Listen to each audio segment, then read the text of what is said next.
What's up, everybody? We're back with a special request video. This is going to be a video that is going to guide you through making this exact print for yourself at home on your own printers.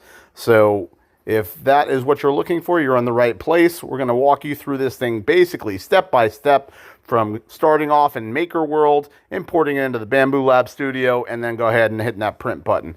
This is the print based off of the Lego. That's the Lego there.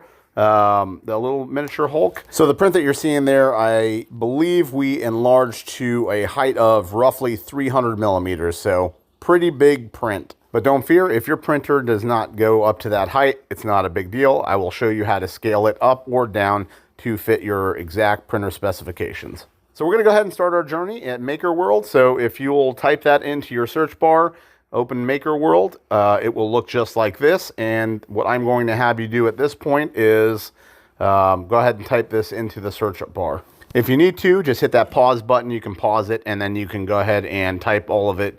I would type it exactly how it reads there. That was the easiest way to find this particular file. I will also include a link down below, so you can click on that link and it'll bring you right to it. All right, so on the shorthand, all you got to do is click that drop down bar, and it will allow you to print this file in the multiple different file types. So 3MF, STL, you can use any of the files that work on your particular printer, and then it provides you a lot of detail on the top end here. It gives you some feedback. It also lets you know how many plates and then roughly how long the print takes in its current configuration. Now, if we enlarge it, that will change a little bit. I love that this particular designer included plenty of pictures so you can see exactly what you're getting. And then down here, it shows you the filament types, and then also gives you a link to purchase any of the filaments that are used to create this particular print. Down here, you'll notice that it includes a lot of the specifications and the profiles that this particular designer used when printing this particular print. So certainly appreciate that. And it also gives you some assembly instructions as well. So that is an incredible feature. Also, don't forget to promote these prints. It only takes a few seconds to give feedback for these. I have given this particular designer some feedback already, and I also linked my video into the feedback so other people can see just how great a print profile this one is. I have used this particular designer's prints over and over again. They have great designs, so check that person out. Make sure that you say thank you, obviously, when you utilize their stuff, but you will not be disappointed. You see there that I have left feedback for this particular designer and creator. So definitely appreciate that. Big shout out to them. Now, we're going to go ahead and download this file. So we click on that tab there, and it's going to automatically, on my PC, open up Bamboo Studio. So we will continue on in Bamboo Studio. Okay, so we have imported the file. It is now in our slicer program. And there's a couple of quick things I'm going to mention before we really get too far into this. One, I know that there's a few things that this designer has changed because when I come over to the global tab, this is orange, and then these items are orange. So I know that there are changes in my normal print profiles from what my normal profiles are to what they have selected for this type of print. So enable supports, that's a good call. This thing will absolutely need supports. And then if you click over here in other, they have disabled the prime tower. Not sure why they did that. I'm going to reactivate that. I always use a prime tower when I'm doing multicolor prints because in my experience, the quality is considerably better when I'm using the prime tower. So I will always choose to utilize a prime tower. And what you see me doing here is quickly rearranging some of the items on the plate so that there's adequate space for these things to print out. This will require supports, so you have to give a little bit of room around the outside of it for the supports to fit properly. Now, you notice that I rearranged the Hulk to face the corner of the plate here because when I'm printing, right here in the corner, there is a camera. And I like to do time lapses on my prints so that I can share them with all of you folks out there. So I face the Hulk to the corner of the plate, and now we're able to get a really good time lapse of him being printed. So that is the way that I profile that out. I've activated the prime tower. You see it there in the corner. And now what I'm going to go ahead and move on to is increasing the size of this print. So if I select just this object here, this will be the only thing affected by me increasing the percentage on scaling. But what I like to do is press Control A. That selects all the objects. And then I go over here to scale. And now I'm going to scale all of these items up equally. I also make sure that you have uniform scale selected. Basically, your length, width, and height are all adjusted at the same time together. So I'm going to just increase this to 250 millimeters high because I know I've got adequate room to do that on the printer. You'll notice that all the other specifications have increased in size. So this has been increased in scale uniformly amongst all the components. Then I'll basically come over here and rearrange these objects so that I know they have adequate space to print out.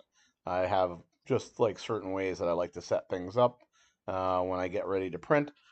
But if you want the computer to do the work, the software will actually do it. You select your plate, and then you can hit this auto arrange button, and it will auto arrange to basically the components that are on here.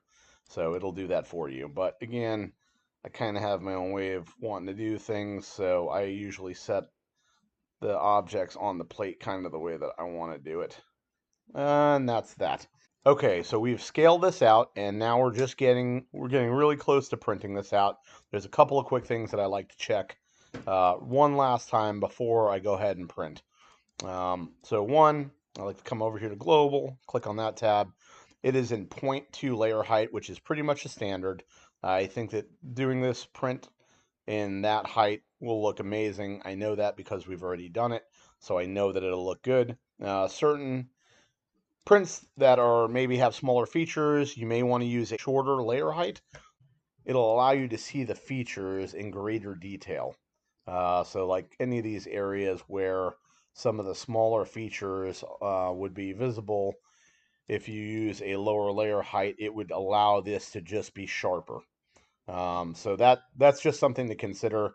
I know that based off of the size of this print and the print profiles, that this will come out looking great for what I was looking for. So very, very happy with this print in that format. Now, the unfortunate thing is that this designer did not create this print profile where all the colors are separated on different plates and you glue it together.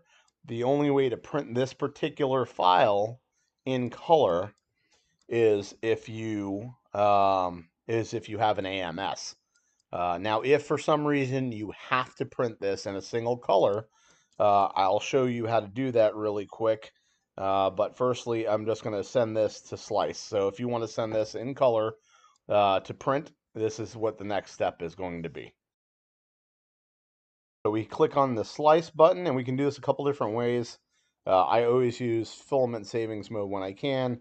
It generates the filament grouping for the left and right nozzle, and it reduces the waste, and it gives us the most time saving. So you can do it like that. This print will take 13.9 hours based off of this color profile and me placing the filaments in the appropriate AMS. Basically from here, all I have to do is click on this print plate and select my printer. Yes, my printer is named Godzilla. My son was in charge of naming that one, and that's where we landed. So in here, you can also do some last minute changes. You can change any of these colors to whatever you want them to be in here. If you want them to have red hair, orange hair, you can easily make that change in here to look like your initial print. Then you just have to make sure that if it is stating that you need to use black, PLA here, you would just select black PLA from your AMS. This is your actual AMS colors. And then this would have to be purple, and then this one is white. I do have white in there. So I don't have all the proper colors in the AMS right now. I'm just doing this as a for example. And then you just send it to the printer and it would print it out. If you're a person that just wants to print this thing in a single color, there's a lot of different ways to do that in this software. However, the easiest way for me to do it is basically to delete the other colors from the filament on the design side. So if you go over here under project filaments, you basically just delete out the other colors, and it will do the whole print in whichever color you leave behind. So this whole print would be in one single green color. You can also select like you can select the color, like your filament in here. Like I would be printing this in the green basic PLA from Bamboo. I use almost primarily all Bamboo filaments just because I know all of their stuff works well together. So we did that. We changed it. Now you notice that the model is all one color. We're just going to go ahead and slice that one more time. It will actually print a lot faster because there are not any color changes that are required. The color changes obviously add some pretty considerable time to making the project. So we go ahead and slice that out. We'll give that just a second.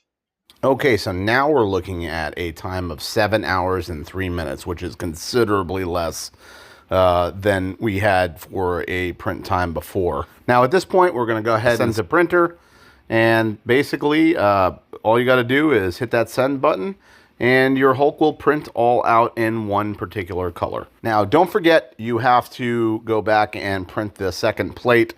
But other than that, this is a very straightforward print, and you will be very, very happy with the results when this comes out, because it is just... it's just a very impressive print. It looks really good. The designer did an incredible job. Now, doing this in a single color, don't forget you're going to have to do a lot of post-processing, which is basically you would have to either airbrush it or paint it or whatever you like to do with your 3D prints. Now, let me walk away by saying a few things. I understand that I did not cover every detail of the slicing software. There is tremendous capability within this software, and obviously it is not something that you can cover within a 13-minute video. So what I did was I tried to provide you with the basics to make this particular print possible. Now, I can definitely go back and provide more detail on a lot of the other features of the software.